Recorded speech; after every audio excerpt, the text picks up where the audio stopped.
stunting di Kulon Progo saat ini dan apa yang menjadi faktor utama penyebabnya?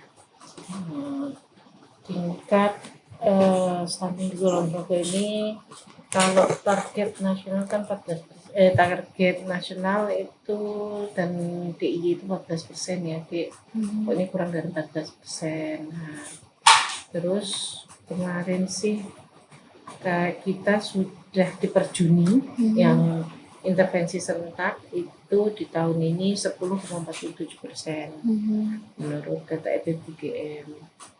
Nah, dari yang 9,48 naik jadi 10,47%. Jadi SKI itu tapi belum di launching itu sekitar 21.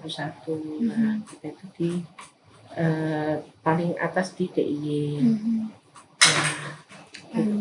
Seperti itulah itu karena pertumbuhan kita itu juga menurut itu 1,4%.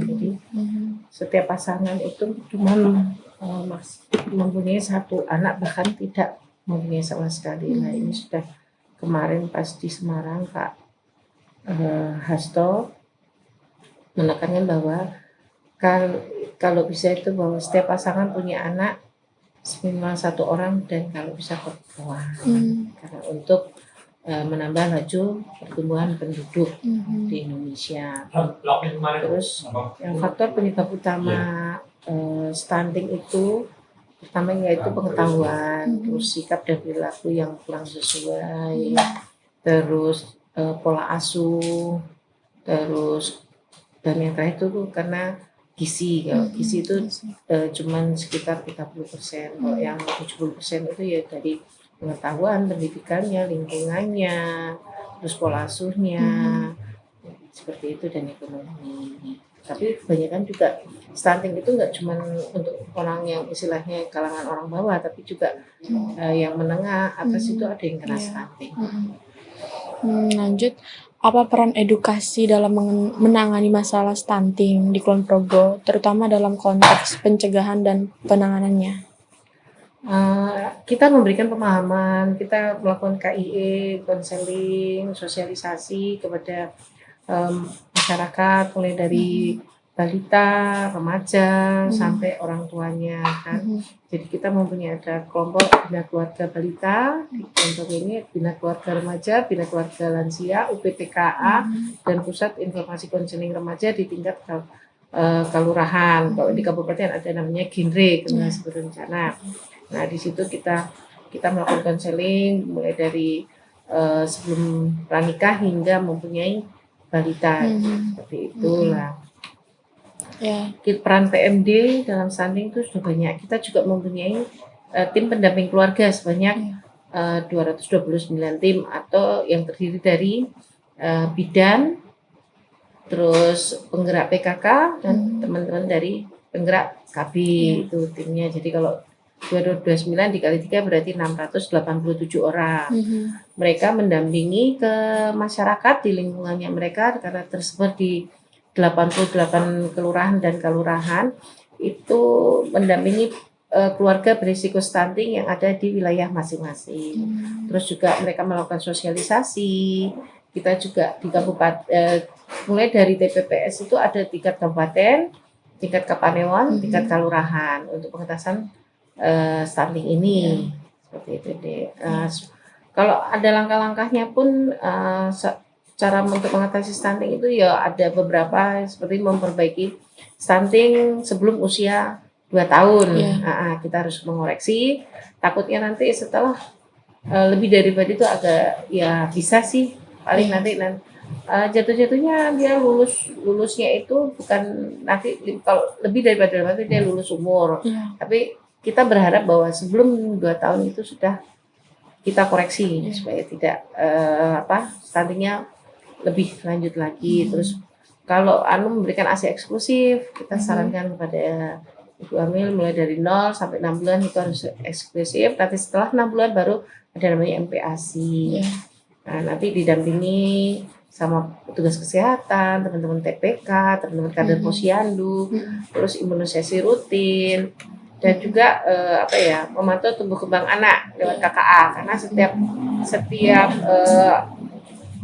keluarga yang mempunyai balita, kita dengan ada buku warna pink dari Posyandu dan dari tempat kami dari PMD itu ada satu lembar KKA untuk perkembangan anak. Jadi kita bisa melihat memantau gimana perkembangan anak mulai dari lahir hingga dia berumur 5 tahun. Terus perilaku hidup bersih dan sehat. Terus ada jamban terutama seperti itu dan limbah pembuangan air rumah tangga.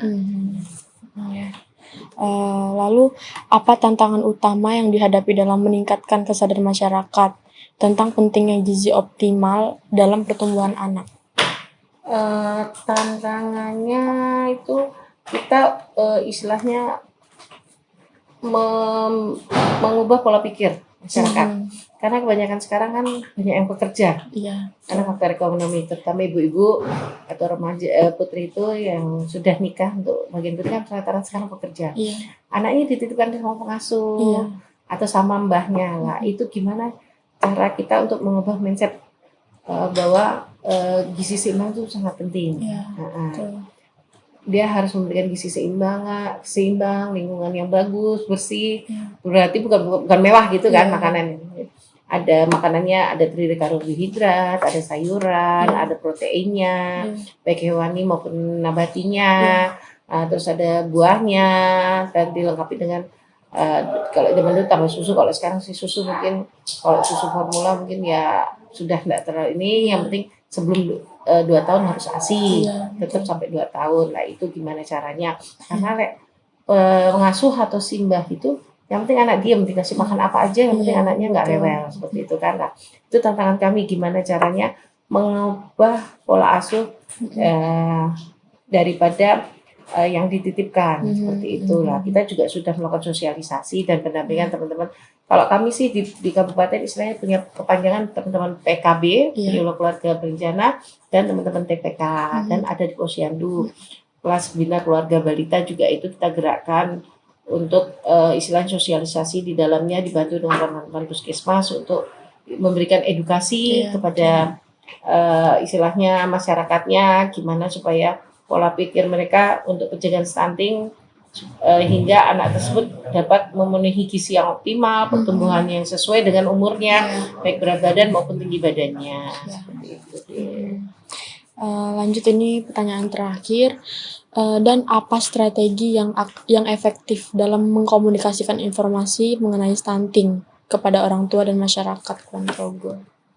Kita melakukan kolaborasi antar pemerintah dan sektor swasta dengan tetap memberikan data dan informasi yang terkait, dan itu informasi itu satu sumber, nggak dari berbagai macam-macam, tapi satu sumber yang kita kebetulan saat ini kita kan data itu kita bersumber dari Dinas Kesehatan lah.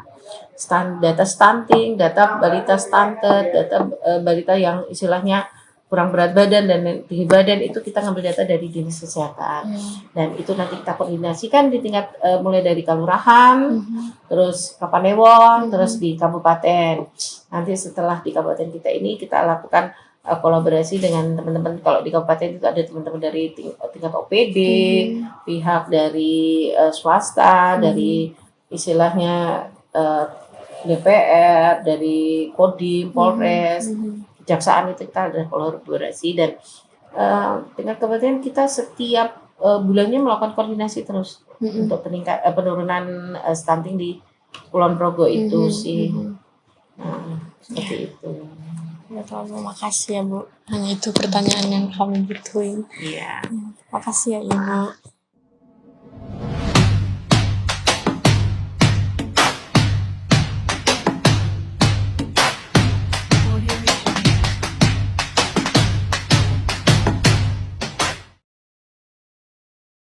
Audio Jungle.